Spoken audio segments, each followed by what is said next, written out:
น้องแกงนอกแคมใส่ซี่โครงหมูอุ้ยเนาะหอมครับแซ่บใช่ด้วยนี่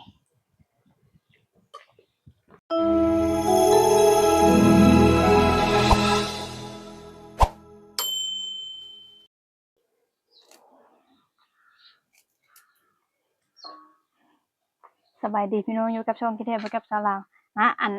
นอเราที่เราไปเอามาเนาะบ่เป็นนอเรานอแคมที่เราไปเอามานี่เราก็จะมาแกงใส่ซี่โครงหมูแล้วกันเด้นอสาร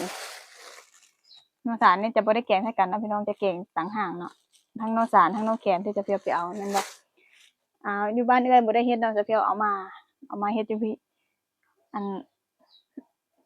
นอแคมเป็นจังได๋เนาะบางคนก็บ่ฮู้จักนี่อันนี้เป็นดอกของต้นแขมเฮาบ่เอ็ดไม่กวดหั่นน่ะเห็นบ่เอื้อยเป็นคนเฮ็ดเนาะอันนี้จะเพียวเอามานำอันมันหลายบ้านเอื้อยน่ะหลายเป็นภูเป็นหน่วยน่ะมีแต่ต้นแขมต้นเหล้าน่ะมีอยู่แต่บ่หลายเท่าแขมนี่เหล้าอันนี้นอเหล้าที่จะเพียวเคยเอามาแกงอันนี้นอแขมเห็นบ่มันจะต่างกันนอแขมมันจะน้อยนอเหล้ามันจะใหญ่แต่รสชาติน่ะคล้ายกันมันจะมีบางคนถามว่าขมบ่จะเพียวบ่ขมเนาะมันจะมีความส้มจักหน่อยบ่ส้มแรงดอกพี่น้องมันคล้ายๆคือนออ้อยน่ะไผเคยกินนออ้อยก็จะรู้จักเลยว่ารสชาติมันแบบนั้นคล้ายๆกันพี่น้องมันจะตระกูลเดียวกันเนาะแขมนี่บางคนก็บ่รู้ว่าเอามากินได้คิดว่าแต่เอามาเอ็ดไม้กวาดได้หันน่ะมันสามารถกินได้นอมันก็กินได้ดอกมันก็สามารถเอามาเอ็ดไม้กวาดได้แล้วก็ใบมันก็เอามาห่อข้าวต้มได้พี่น้องใช้ได้ทุกส่วนเนาะพี่น้องอยู่อันบ้านเอื้อยน่ะหลายแต่ก่อนบ้านตะเพียวก็หลายนะแต่ว่าเดี๋ยวนี้บ่ค่อยมีแล้วเขาถางเฮ็ดไร่เฮ็ดสวนเบิดมันอยากดับไปเบิดล่ะบ้านเอื้อยน่ะเป็นหน่วยพูน่ะอันที่ถ่ายให้เบิ่งน่ะมีแต่แขมยามอันแขมมันออกดอกเขาเจ้าก็ไปเอามาขายแล้วก็ส่งมาบ้านแพงส่งมาไทย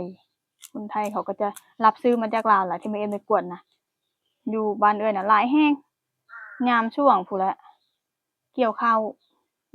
ดอกมันก็จะออกเขาก็จะไปหักเอาอันนี้นะมันช่วงนี้ก็กินหน่อมันเขาตัดลงแล้วมันก็โป่งไหม้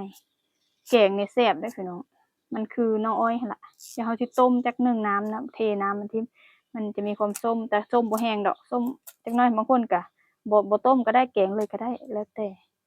เราจะมาแกงตัวนี้ก่อนเนาะนอสารค่อยเมนูต่อไปหั้นนะ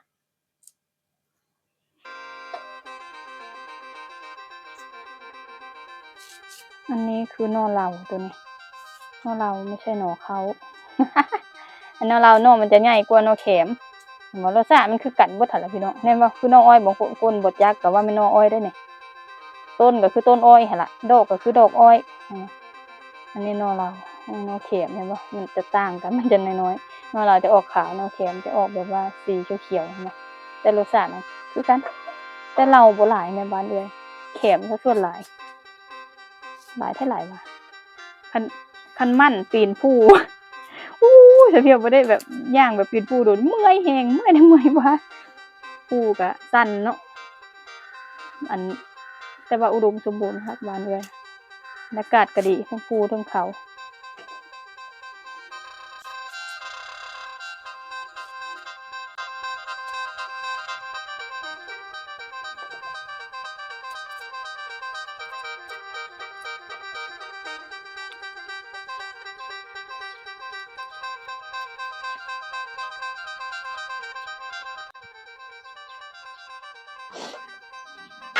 เราก็สิต้มก่อนเนาะพี่น้องเนาะ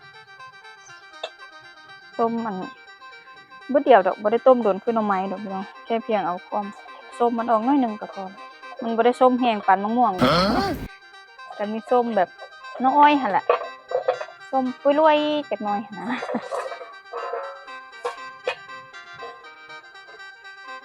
ต้มจักบึดแล้วเราก็เอามาแกงได้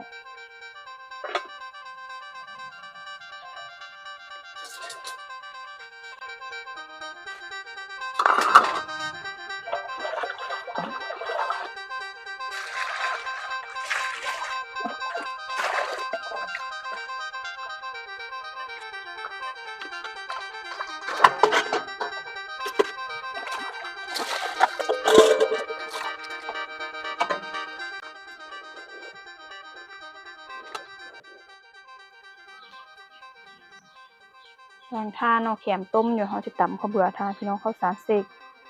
น้ำโมบ่ได้เสกโดนเลย ตำข้าวเบื่อทาแกงคือแกงหน่อไม้อะไรพี่น้องแกงใส่ซี่โครงหมูเนาะคือกันแหละแซ่บกว่านอนเหลาอีกได้ใส่เบิดบ่น้อมันสิข้นพุ่นอ่ะใส่มะเขือลงไป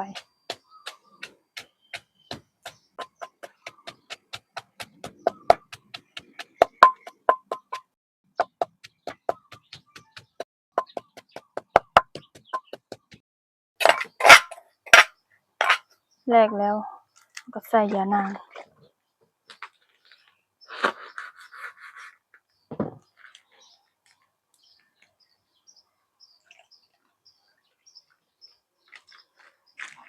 เขาก็ท่าหน่อไม้อัน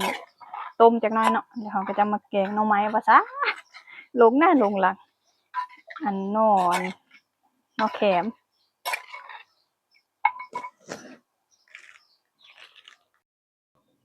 เขาก็ต้มบ่เดี๋ยวเนาะพี่น้องเนาะต้มบ่โดนเพราะว่ามันบ่ได้ส้ม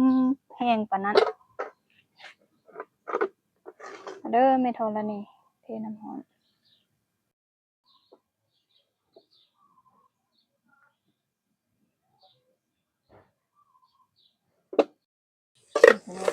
อัวตัวเขาก็จะมาแกงแล้วบัดนี้ใส่น้ำยานางลงไปลูกเอาเบียร์น้ำน้อยพวกที่ได้ใช้เพิ่มเพื่อต้มกระดูกหมูอีกเด้สิมาปรุงนะพี่น้องอันนี้น้ำตาลผงฟุ้งฟิ้ง เป็นนัวกระเดกได้ขวดแล้วก็กระเดกดิบนำบางคนก็บ่จักกินเนาะบางคนก็ว่าบ่ฮู้จักว่ากินได้ลองเด้อบ่เด้อพี่น้องอันบางคนก็ว่ามีอยู่ได้อันเห็นอยู่ได้แต่ว่าบ่ฮู้จักว่ากินได้นะลองเบิ่งพี่น้องแล้วจะติดใจเอามาแกงคือหน่อไม้นี่แหละต้มก็ได้บ่ต้มก็ได้พี่น้องมันบ่ได้ส้มเท่าหน่อเหล้าดอกพี่น้องหน่อเหล้าจะส้มแห้งกว่า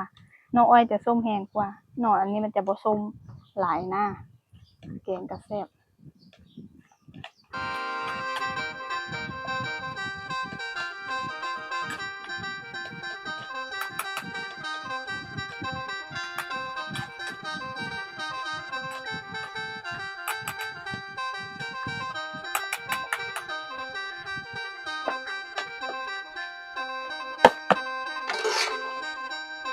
บัดนี้เราสิใส่อันซี่โครงหมูเนาะต้มไปสักพัก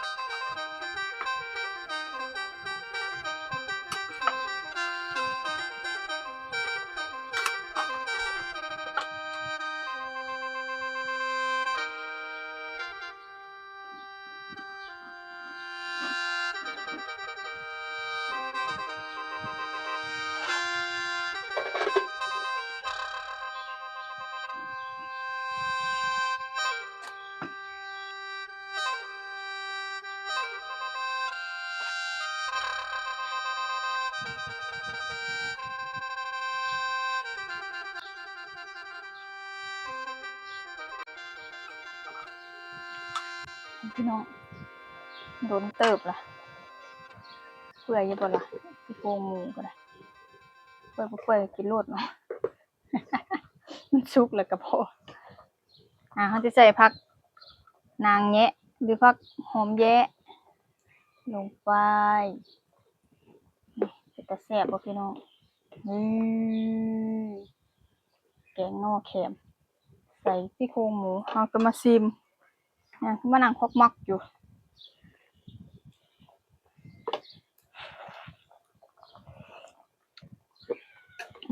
สมปุยรวยจากหน่อยพี่น้องแซ่บ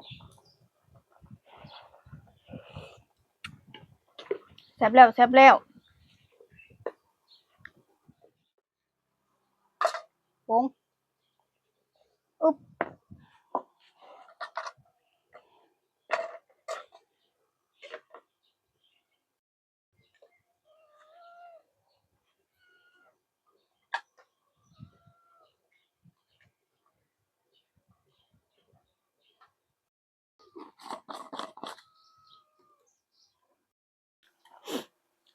มาเด้อพี่น้อง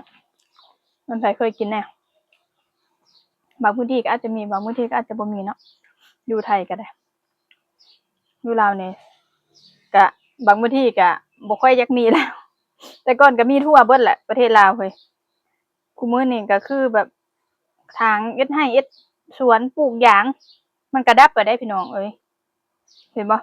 ป่ายางเขาปลูกนะอันมองอันป่ายางที่ตะเวียวท่ายนะอันแม่นอันป้ายอันต้นแขมเบิดแต่ว่าเขาปลูกยางบ่มันก็ดับอืมแซ่บพี่น้องรสชาติมันจะมีความส้มเปรี้ยวจังหน่อยรสชาติเป็นเอกลักษณ์ของมันหั่นล่ะคืออันน้ออ้อยล่ะแต่แซ่บกว่าน้ออ้อยเด้อพี่น้องน้ออันนี้นะบ้านเอื้อยก็ถ้าว่าต่อไปเขาปลูกยางจนหมดหน่วยภูน่ะพี่น้องภูมันจะบ่มีหินนะบ้านเอื้อยน่ะปลูกยางได้สบายขึ้นไปตัดไม้อ่อนแล้วก็ปลูกแถมก็เบิดบัดนี้ก็ต่อไปก็สิบ่มีกินแล้วคันเฮาบ่ปลูกบ่อนุรักษ์ไว้แม่นบ่พี่น้องบ้านแต่เพียงเด้ก็ยังบ่ค่อยมีล่ะแต่ก่อนหลายแท้บ้าแซ่บแต่เพียงก็บ่ได้กินโดนแล้วนะไปเอาบ้านเอื้อยหลายๆต่อไปจะกินให้ซะหาฝากมาให้ มันไกลเพิ่นไปก็บ่ขี้คร้านปีนภูปีนผาเมื่อยเด้อพี่น้องเอ้ยมาเด้อกินนำกันทุกคนทั้งลาวทั้งไทยต่างประเทศสำหรับวันนี้ขอตัวลาไปก่อนพบกันใหม่คลิปหน้าสบายดี